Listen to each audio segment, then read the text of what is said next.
Welcome to Blake Street Banter, where one of us knows what the word banter means. The other two are just along for the ride. Noah, say what's up. How's it going? Braiden, say hi. What's up, guys?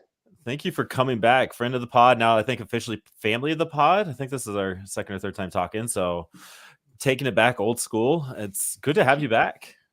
It's good to be here. It's you've had some changes in your life, but I think the most important change is probably that new Taylor Swift album, the Poetic Society album. I know I said that wrong, but what is your overall take on the new Taylor? I mean, I love it. Album comes out, and I get Northwest Player of the Week. So it wasn't me; it had to be the album. So, I mean, there's probably a direct correlation between your great weeks, right, and to a Taylor Swift album drop. Absolutely. I mean, you give her a shout out, but Travis Kelce bagged her already. So, I mean, you never know. You never know the way her albums go. You never know. But baseball's fun right now, like you said. How much fun was those last 2 weeks in Spokane for you? Spokane in general has been so much fun. I mean, the upgrades that whole place got it's unbelievable. I mean, just to put it into perspective, we're having 6:30 games and guys are showing up the field. Like the entire team dang near is showing up the field at like 10:30, 11, just kicking it there. Because it's just a great place to hang out now. No longer we're getting there at 1, 2 o'clock. We're just getting there super early, hanging out as a team. And it was just a good group of guys. Made some good new friendships. Cole Carrick, Cal Caros, old friendships return, Trevor Boone, Robbie Martin. So it was just a fun time. What are some of those improvements they made? Because I know they kind of have to in Spokane to be able to keep that minor league team, and they've made all the plans, and I've read the plans, but like what's kind of been done up there? Kind of give us an insight. Well, the locker room is finally a real locker room, so it's awesome. We have like a huge dining hall too with it. It's awesome. My two favorite improvements is they now have LED lights and a batter's eye, so you finally don't have the excuse of not being able to see. And so it just makes hitting or just being able to see the ball a whole lot better. And so hopefully that's going to make that team in general way better. I know in the next upcoming year, the next season, they'll have a new cage and a new weight room because those are the only two things that they're struggling with right now. That's awesome. Like with that first game back without that LED light, where you're just like, oh, now this is the issue. This is what it was, right? Like, was it that much different though?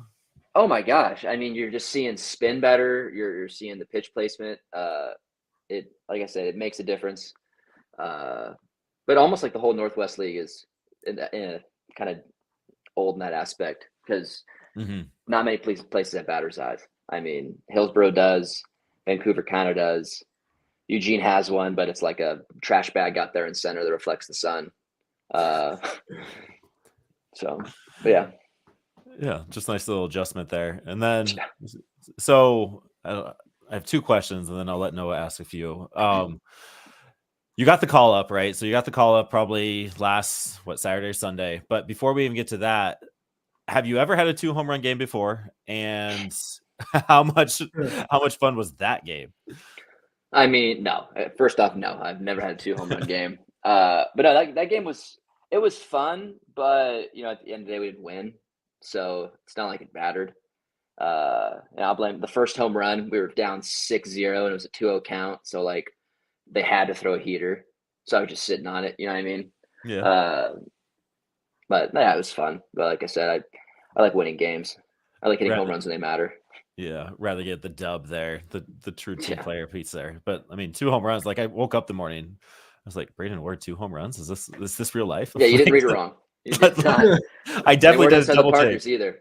No, that's what I kind of looked at first. Like, did he? No, these were over the fence bombs there. Yeah, they told me awesome. I had to get that power up. I want to get to Hartford, so there you go. Let's just get it all out in one game, right? I didn't say that, but yeah. And then, so how was that call? So what was that call? What was that notification like when you got that call to Hartford, to the other side of the country there? No, it was sweet. We were just in the locker room after the game. Kyle just hit a walk-off, so that was electric. It was that game? Solid way to get out. Fun. Yeah, And so we're in the locker room, and so who roomed together was me, Boone, and Cole. And Skipper just goes up to Cole and he goes, "Hey, who are your roommates again?" He goes, and everyone like, I knew in that moment that like, oh, I'm getting called up. And then he goes, "Not anymore. They're not. Ward, Hartford, Boone, Albuquerque." And everyone was like, "Boone, Albuquerque? What? No way!" Freaking out, and they're freaked out for me too. But it was just nice to see both of us get out of there and go on to do something, Yeah. that hopefully is gonna get to the next level. Yeah, that's got to kind of be kind of a sigh of relief because I mean, like you and Boone, kind of in that old grizzled vet, almost so to speak, type thing, and Boone getting the call, and he decided to do his own Braiden Ward impression the other day. Did you see that? I think it was yesterday. He got his inside the Parker. No, that was No, Snipes. Never that mind. was That was Snyder. Come Snipes. on. That was my bad. That's my bad. I got the two mixed up. He got a call up though, so I got the call up mixed Yeah. up. But like you and Trevor Boone, kind of the old grizzled vets, and like kind of getting not out of Spokane, but like like you said, moving on to that next level for that next try or the next piece of the puzzle. Well, Right especially Boone when he gets hot. I mean, you give him a few weeks of being hot, a month. I mean, he might get that call up. All it takes for him is once it clicks finally, watch out. All right, love that. We're gonna be keeping an eye on that. That's awesome. Yeah, I just have two questions. First, with being called up to Hartford, congrats, number one. And number two, I'm curious, what do they do to help you transition? Like I see you're in what looks like a nice place and you have to, I mean, you're moving all the way across the country. What is that process like for someone that, I mean, most people out there don't know? Well, it's last minute, so it's not as nice as you'd think. Yeah. You get the call, hey, you got 5:30 flight, pack up your hotel room, get your affairs in order. I'm shipping my truck, so it's like, figure that out. Here's your ticket, and then 3 flights later, 15 hours later, you're in Portland, Maine. So, wow. Yeah. Yeah. I mean, it's just about as far as you could possibly go. Well, yeah, what angered me, and like it was funny because it's not the Rockies' fault whatsoever, just how the ships crumbled, or how they fell. But I'm going from Spokane to Portland, Maine, which is just northwest to northeast. So you think oh, let's just kind of go to Chicago, go up to Portland. No, we're gonna go to Dallas. Oh man, you go to Charlotte. Then we go to Charlotte. There we go. And then the next thing you know, we're in Portland, and we love it here. Oh, you got all the animations down. Like me and James were toying around with them on accident at the end of last episode, but you've already got them all down. But my other question was just with what is there anything that comes with winning the award that you got, the Northwestern League Player of the Week, or is it just and it's obviously recognized in the clubhouse. I was wondering if anything that the league does. No, it's more just the team. The team makes a big deal about it. The boys, they're like, "Oh, sweet, good job." And then pretty much for a week, you get you can't make the excuse of having "Oh, I suck," having a bad game. They're like, "You're Northwest Player of the Week. Shut up." Yeah. But no, it's just a fun little thing to have, I guess. But yeah, like I said, at the end of the day, what happened in the past doesn't matter. What happens is what happens, or one thing that matters what happens next. Your next at bat, your next game. So it's true. On to the next one. Yeah, we have some teammates in the Instagram chat there. I guess Carson Palquist says, "We love you, Ward." Yeah, he's lying. And then Braiden Ward, let's go from Rigo. He was a dog in Spokane.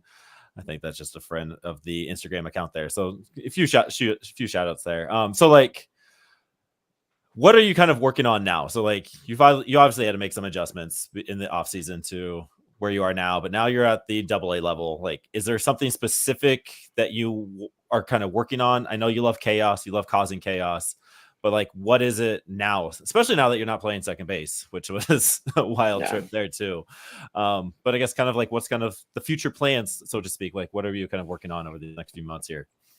Well, AA, I've heard, especially the Eastern League being the toughest league there is, it's a simple approach with just better pitching. Just don't miss your pitch. You're going to get maybe one good pitch to hit in that bat. Sometimes you won't. If you get it, don't miss it.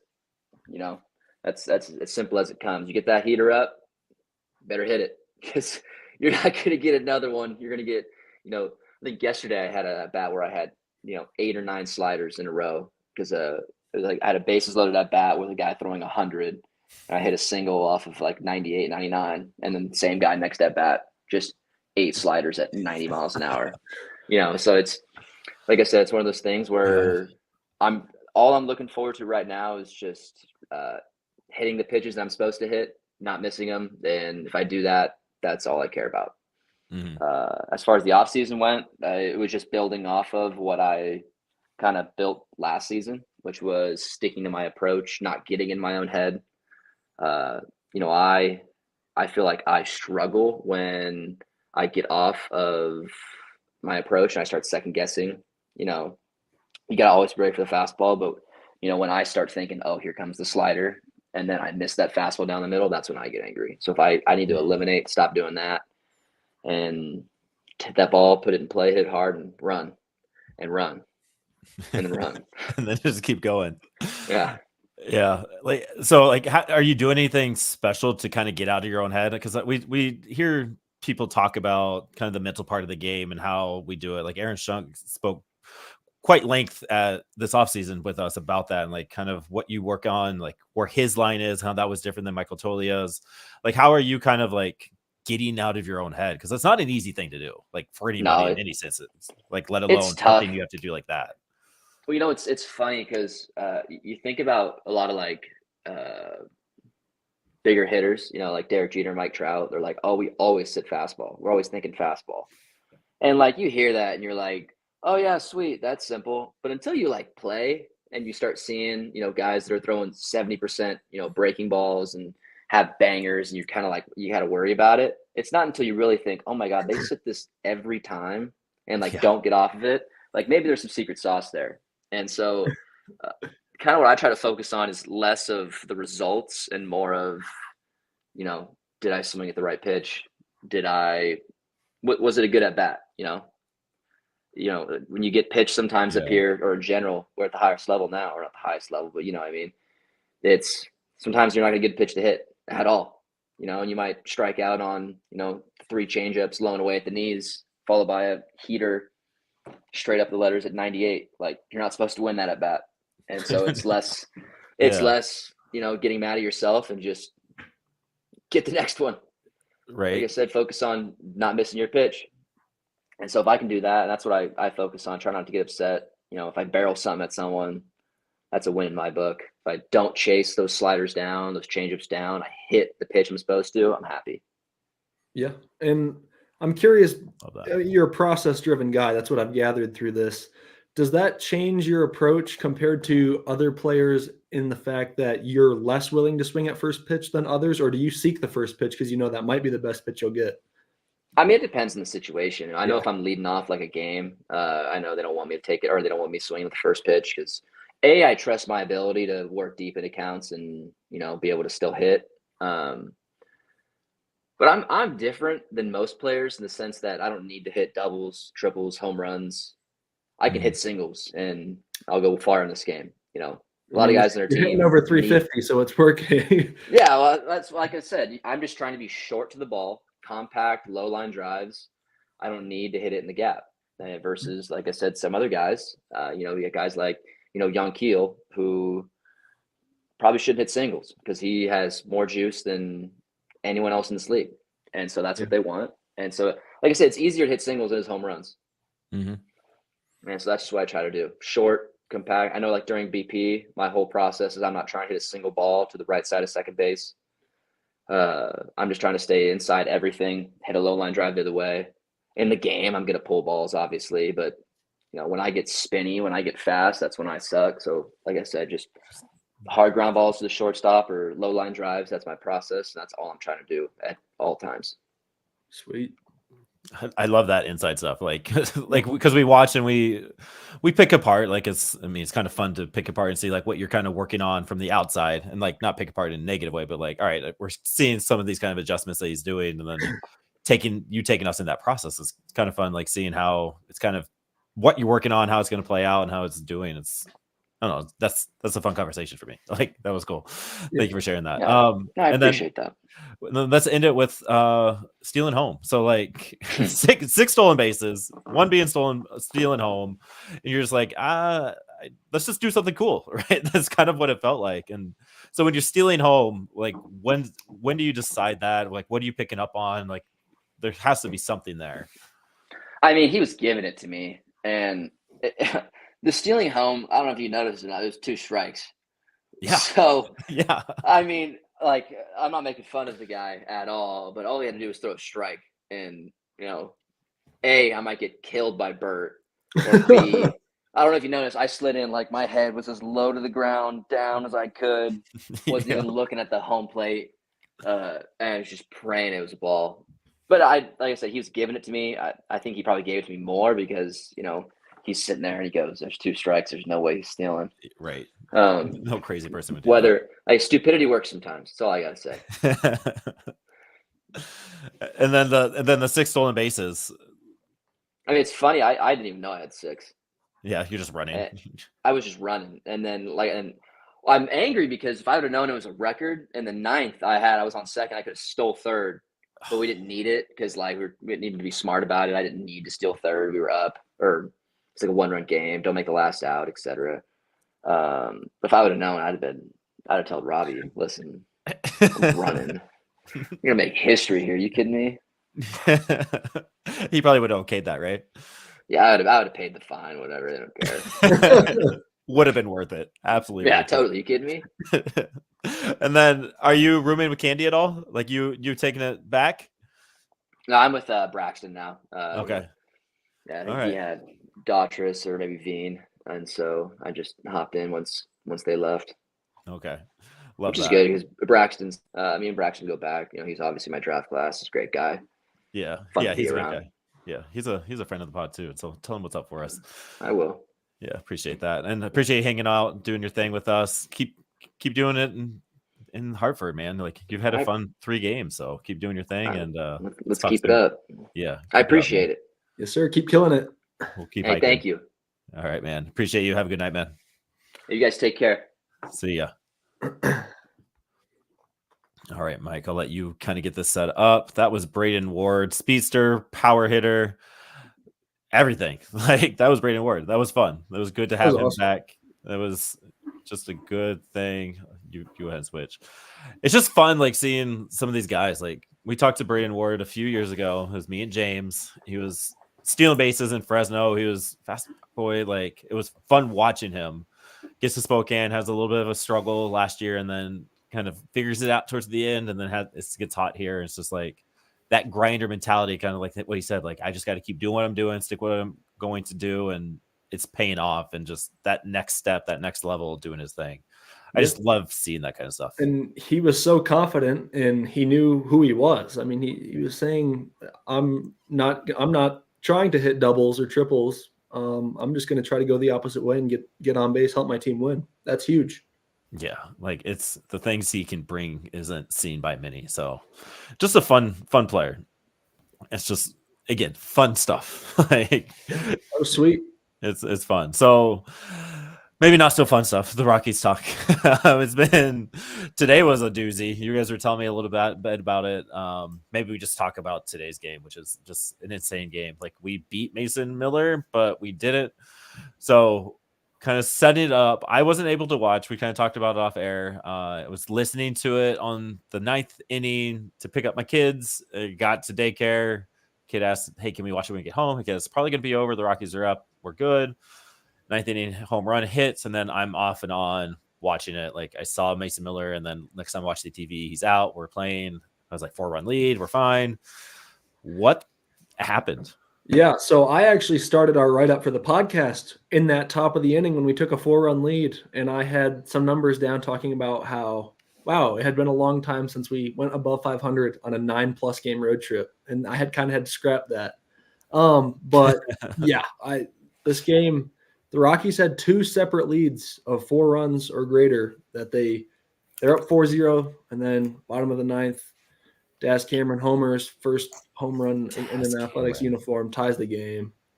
And then in the 10th, they battled. Each team scored a run, but then in the 11th, after a Cave single, a Doyle single, and then a B-Rod double, and that was awesome to see because B-Rod's been hitting the ball on the ground a lot recently, and he hit one really hard down the line.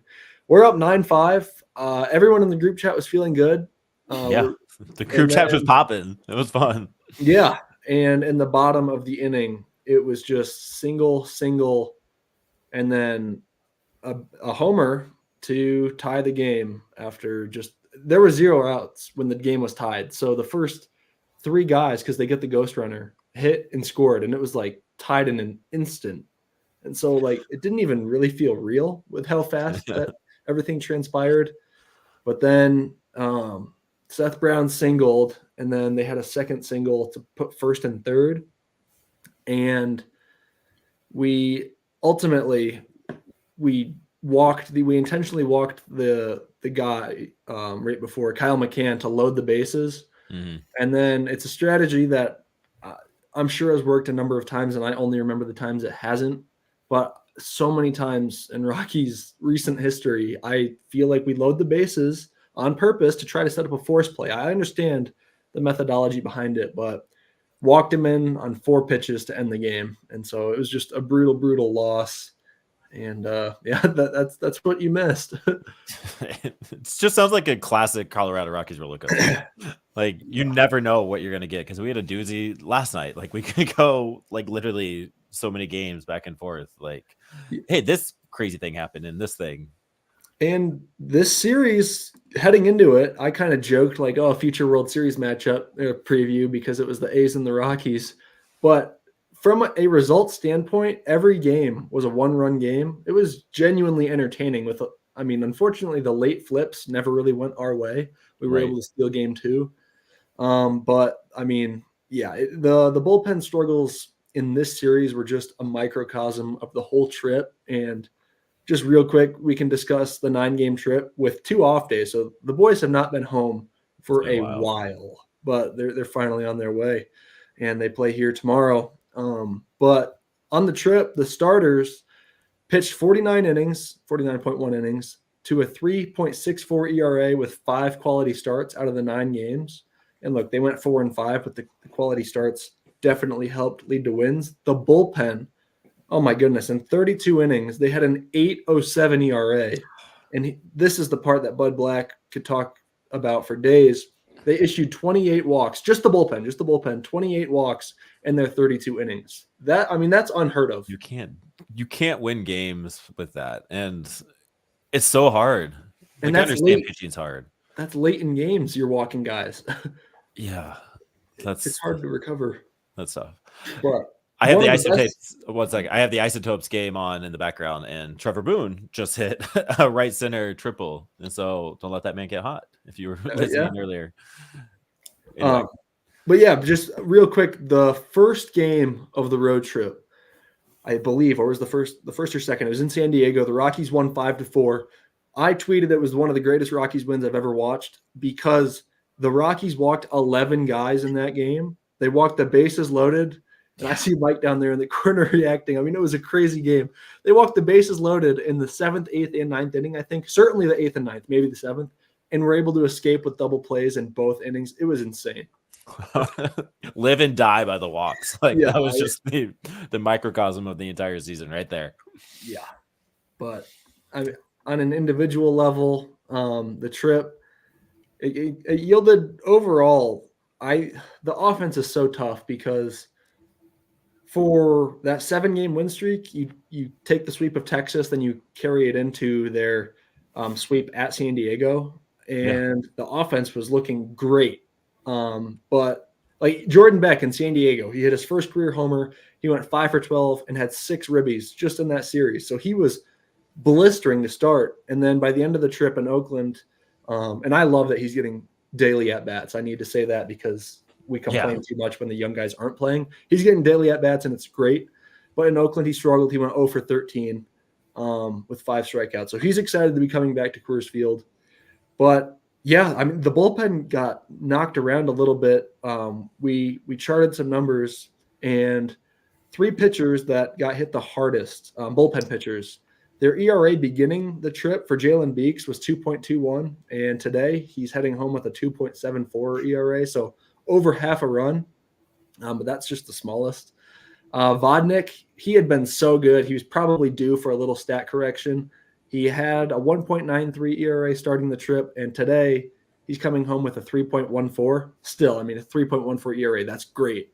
But he got knocked around a little bit. Yeah. But Mears, he had a 5.17 beginning the trip, and he boarded the plane with a 6.75 today. So that's a significant jump. And if your buddy, you're worked up about the walks, but those three guys, that was not just to pick on them. I don't think anyone on the trip had a good trip if you're out of the bullpen.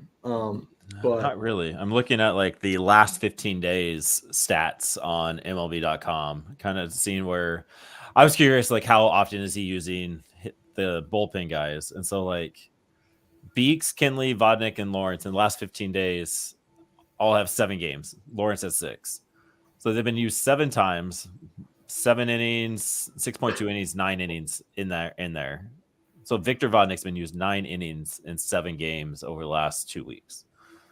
And that's, I don't know, it just seems like a big ask for a young arm who's still trying to figure out. He can pipe 100. Like he was matching Mason Miller today.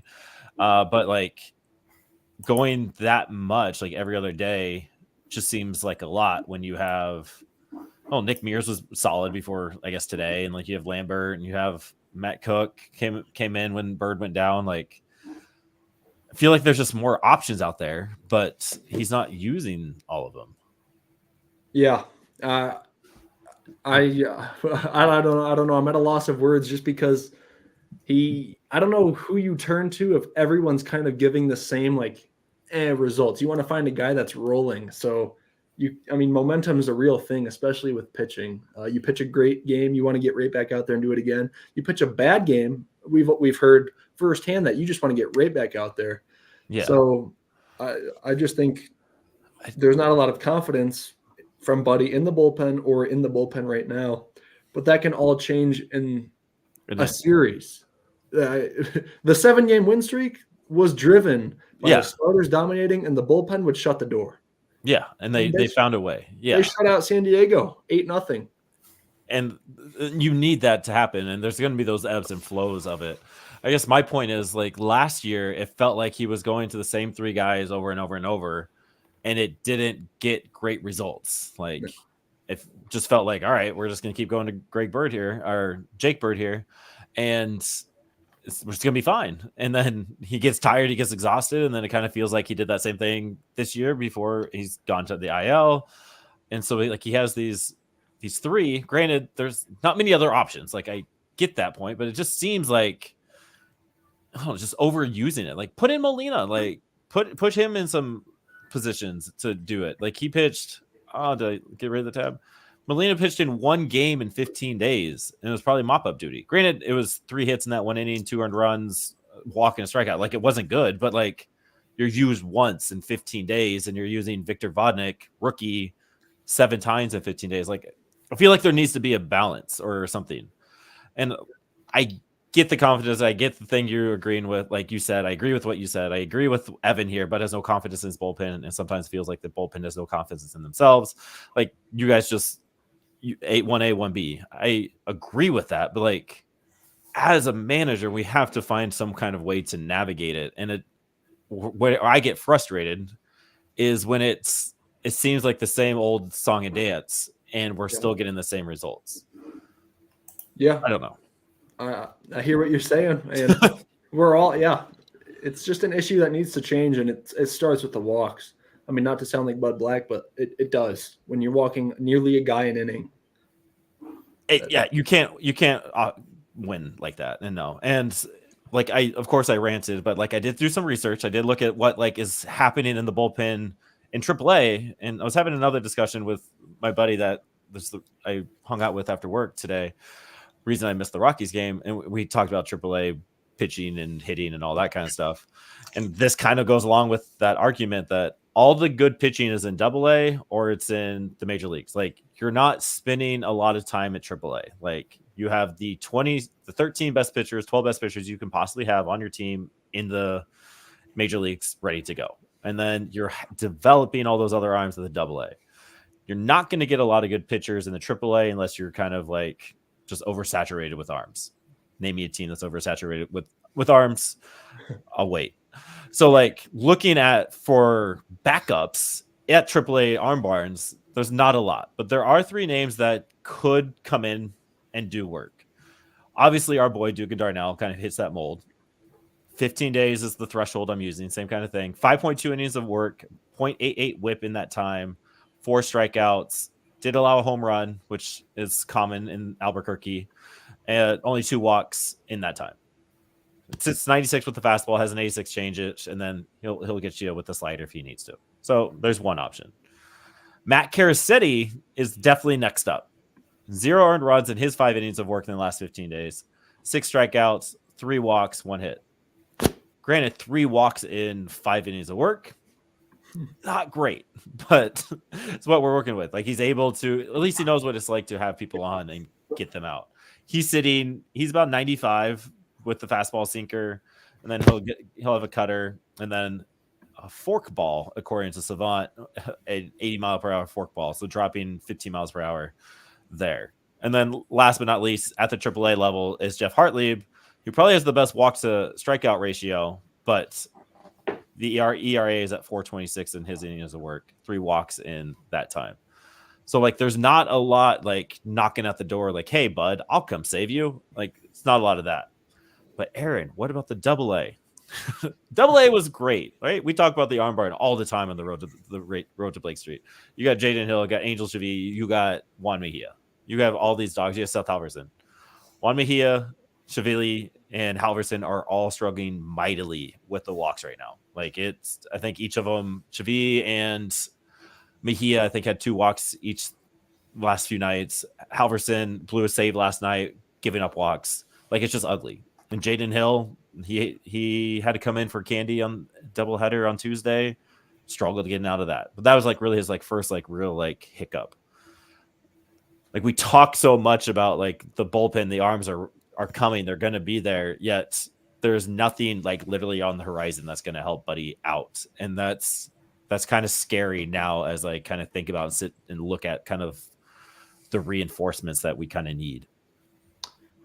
Yeah, I mean, that was all new to me hearing the walk numbers from the minors, and it just makes me wonder if it's more of a draft problem than a development problem, or if it's more of a development problem than a draft problem. Because typically, when something a sickness essentially wipes through a whole organization, it's got to be development, but you don't help yourself if you're going to continue to draft the same kind of guys. And people talk about that with the swing and miss, but power Rockies too, but that's a whole different discussion. But it's almost like you're raising it within your system. Right. And I mean, looking at, you can go to Duke and Darnell's numbers. He doesn't walk a lot of people before Albuquerque. So maybe a research project for me in a few weeks when I have the time is looking at what the ABS system is doing. Because I know they only use it for 3 games, first half, and then they use it for don't use it the other 3 games. I don't know which or what.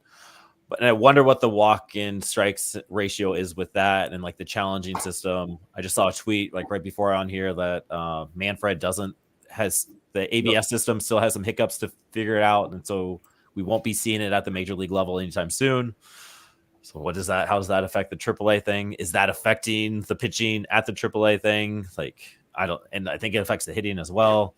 That's a whole nother pod and a whole nother, maybe Aaron gets to rant moment there. I don't know. It's just, there's so many differences in the 2 levels where it's like, all right, you're seeing all these numbers, but could you chalk it up to this? Or is it a development problem?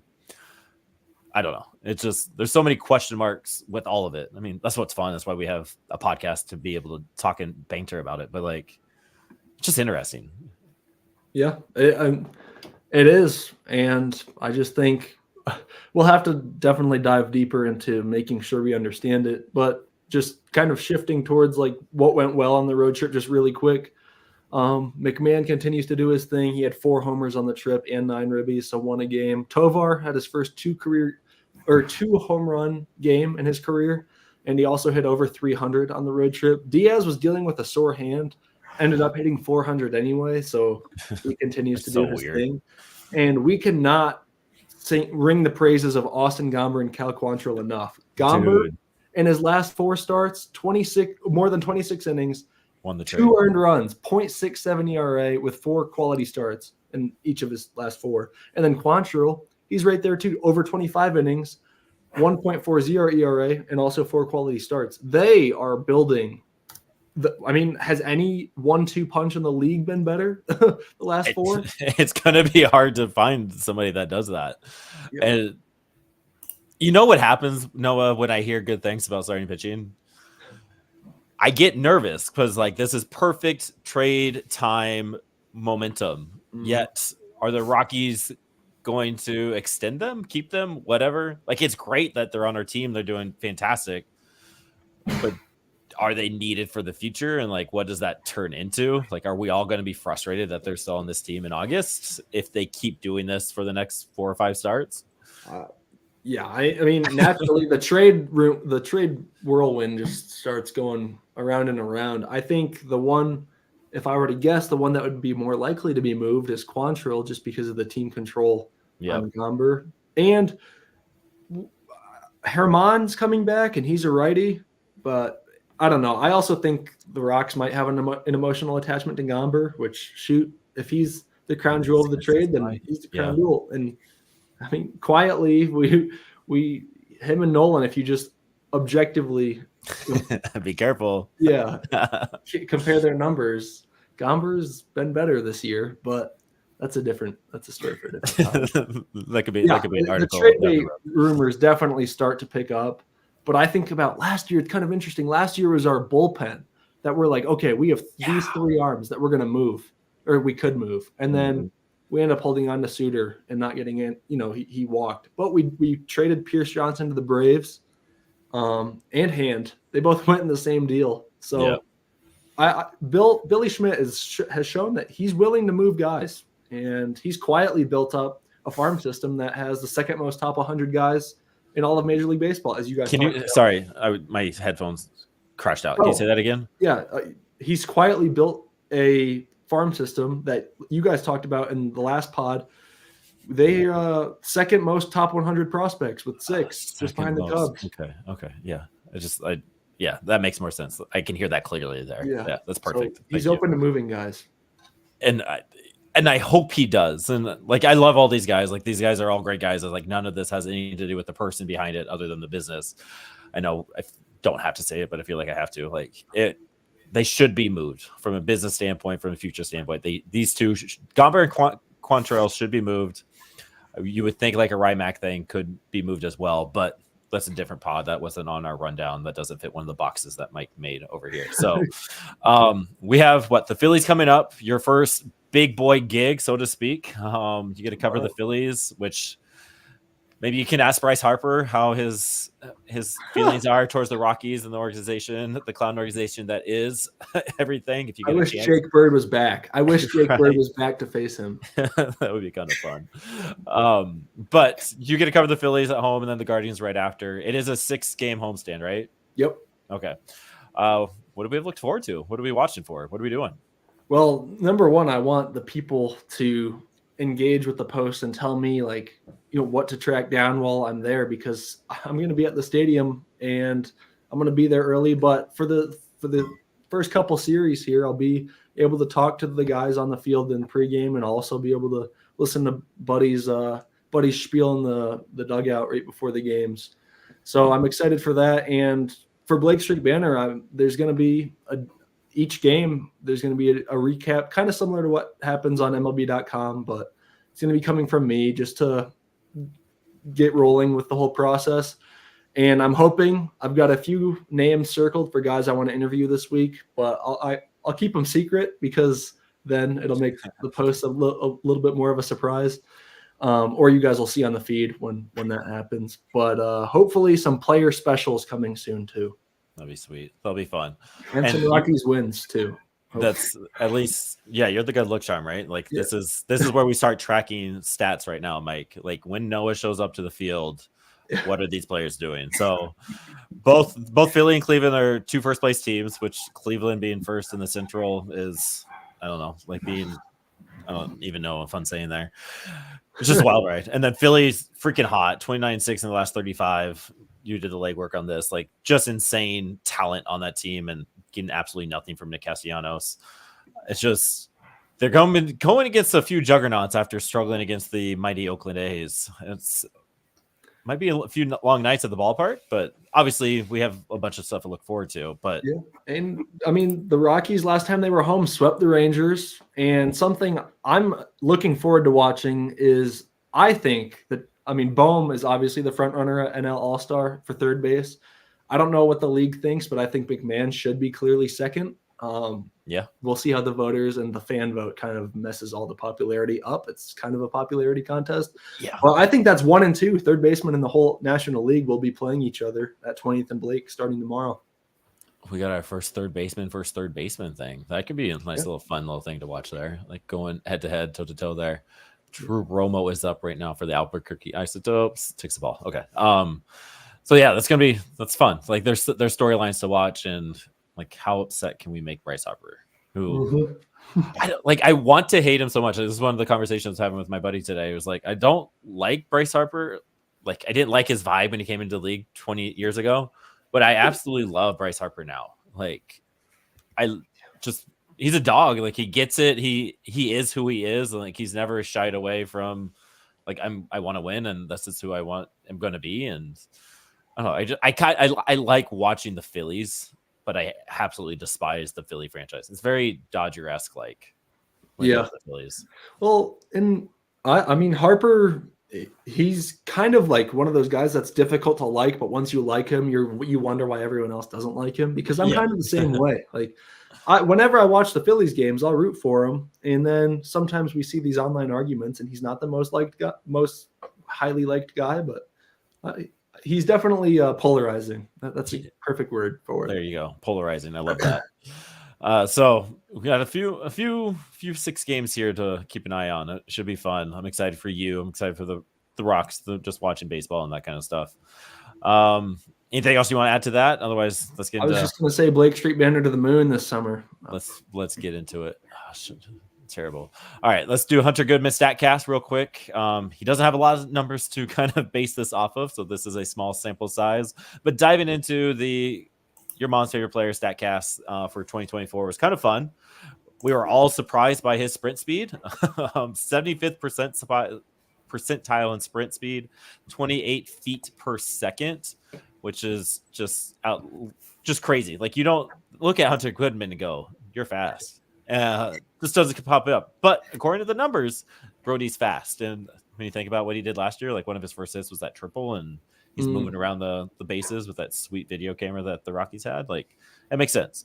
But he has 23 batted balls. He's barreling 13% of them, which is higher than the league average.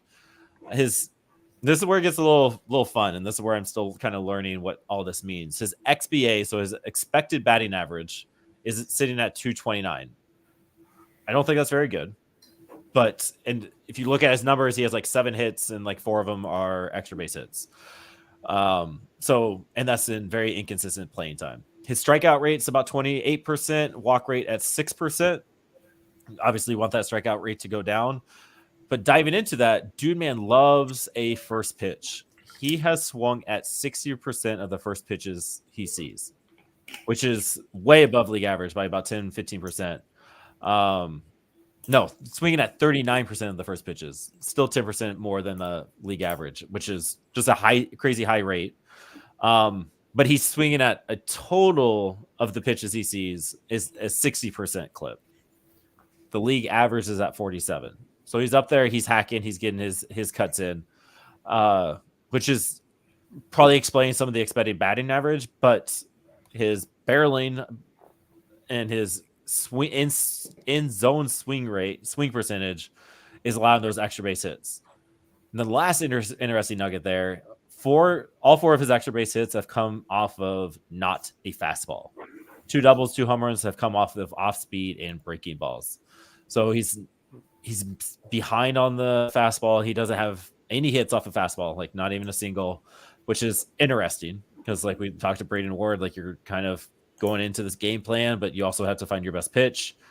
So it's just kind of interesting. Swinging much more in the zone, 64% last year, but his swing percent this year in the zone is at 83. So you can kind of see his game plan, right? Swing early, swing often, swing in the zone. But what is that? How is that going to turn into results? Right now it's turning into power, which is better than last year, but it's not turning into the batting average, which I can only imagine. Again, it's kind of hard doing it in inconsistent playing time. Yeah, and as you were reading those numbers, I mean, pitchers and opposing teams get all this too, right? And if you identify that he's going to swing 60 or 39% of the time first pitch, then chances are as a pitcher, you're going to throw an off-speed pitch. Well, all of a sudden you turn that around and Goodman he hits off-speed better than he touches the fastball. Then a pitcher might throw a fastball. So it's all these mental games, and most, a lot of the times hitters, the differing philosophy is, some people don't like getting obsessed with the numbers and like, okay, if it's this count, there's this percent chance he's going to throw me this, and that's what I'm going to look for. Some people just go off, some guys just go off of feel, and it'd be interesting to know with Hunter what his mentality is for first pitch, because if he's swinging at 83% of the pitches that are in the zone, he likes what he sees out of the hand, and if it's in the zone, you'd rather swing at it than let it go, unless it's a really pitcher's pitch. But yeah, those are really interesting numbers. Yeah, and it would be fun to see like if he gets like 5 games in a row, a streak there, and like how those numbers kind of switch. Like the mental thing, like again, like we talked to Braiden Ward about, like how much of that mental thing is like, all right, I got to go up, I got to perform, I got to produce in this chance I have so I can play tomorrow. And usually when you're kind of antsy and you're trying to prove yourself, you kind of go quickly. Just he has not told me anything. That's just kind of my just a hypothesis, so to speak, there. Yeah. And just another quick note on Goodman, with Diaz being down for a couple of days on this road trip, Goodman's he was behind the plate a couple times, and on the broadcast they revealed that when talking to him, Goodman, he said that he feels that he hits better on the days he catches, and they were kind of talking about maybe that's just from sitting behind the plate. You're constantly watching pitches come out of the hand, even though it's not the same guy. But I thought that was really cool to know, and I'd love to learn a little bit more about that. When he talked to us in the offseason, he said he loves catching. Like he likes being part of the game. And I'm sure it's just that comfortability. Like you're there, you're in everything all the time. And I can see him that translating to feeling a little bit better when you're involved in every single pitch. Because like when you catch all your life, right? Like and you're all of a sudden changing that, and you have to figure out how not being involved at a new position, like especially as a DH, like if he's DHing, that's an adjustment. Like that's a mental adjustment that you have, like you don't really think about it, but that's definitely got to be something there. There's so much stuff that goes into making hitting hard that like fans don't understand. That's just how hard it is to hit 100 mile per hour moving rock, essentially. But so much more than that. there's always some kind of nuance to it too. It's fun. Like I think it's why I like baseball so much, because you could just go here, and create some kind of argument, so create some kind of theory, so to speak, with it. It's just fun. And then and then last thing, we have some comments in the Instagram section, and don't beat this guy. Like you can just not show up next time. Matt Hugh Davis joined and says, "This Rocky team is so depressing to watch now. Sell the team." He logged off, logged back on. Rockies, sell the team. Shut the fuck up. Like, I don't need to hear it. We don't need to hear it. I'm not going to sell it. Not going to happen. So just don't show up next time. Not going to acknowledge that. So I hope you have a fantastic day, Mr. Matt Hugh Davis. Whatever. Go Rockies. And, yeah, we're good. I think we're good. Go kill it, Noah. Go have fun. Let's go have a great summer. ESB to the moon. Screw it. Go Blake Street Banter. Woo! Thank you for watching and listening. Please check out our link tree for more content.